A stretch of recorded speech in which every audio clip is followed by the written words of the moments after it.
हे पितरांनो तुम्हाला नमस्कार करतो. ओम श्री गणेश देवताय नमः. ओम श्री कुलदेवताय नमः. ओम श्री गुरुदेवताय नमः. ओम सर्व श्री इष्टलिंग देवताय नमो नमः. शिवशनाथ मित्रांनो, मी कडाप्पा परत एकदा आपल्या समोर हजर आहे.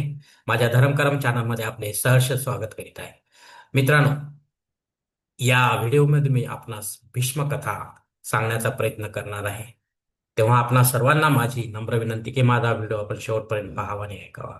मित्रांनो, शालिवान शके 1947 संवत्सर विश्वासू उत्तरायण शिशिर ऋतू माघ शुक्ल गुरुवार दिनांक 29 जानेवारी 2026 अर्थात भीष्म द्वादशी ज्याला आपण म्हणतो. तर भीष्माची ओळख या व्हिडिओमध्ये करून देण्याचा प्रयत्न करत आहे.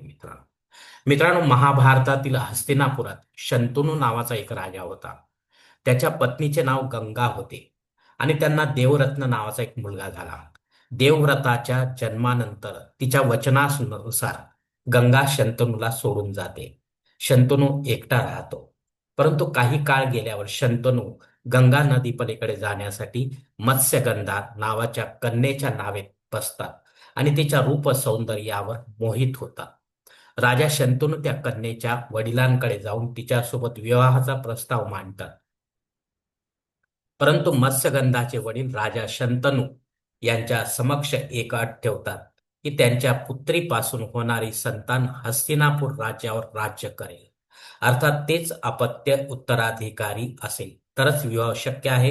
हीच मत्स्यगंधा पुढे सत्यवती नावाने प्रसिद्ध झाली. मित्रांनो, राजा शंतनू ही अट मान्य करत नाही, पण काळजीत राहू लागतात तेव्हापासून.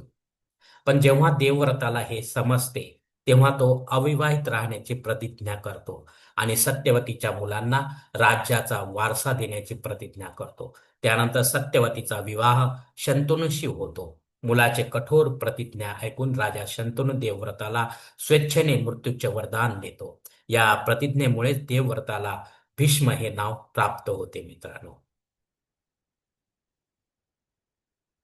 महाभारतात भीष्म पितामह कौरवांच्या वतीने युद्ध लढत होते.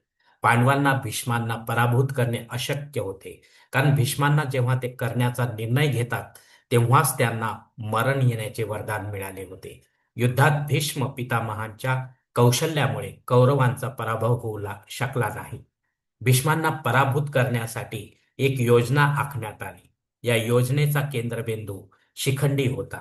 पितामहांनी प्रतिज्ञा केली होती की तो कधीही नपुंसकासमोर शस्त्र उचलणार नाही. म्हणून जेव्हा पांडवांना या प्रतिज्ञाबद्दल कळते तेव्हा ते भीष्मांना फसवतात. युद्धादरम्यान त्यांनी भीष्म पितामहांच्या समोरच शिखंडीला उभे केले. त्याच्या प्रतिज्ञानुसार तो शस्त्र उचलत नाही. या संधीचा फायदा घेत अर्जुन भीष्मावर बाणांचा वर्षाव करू लागतो. शेवटी पितामह कोसळतो आणि बाणांच्या शय्येवर झोपतो. मित्रांनो, पण त्यावेळी भीष्म पितामह यांनी सूर्य दक्षिणायनामुळे आपले प्राण सोडले नाही.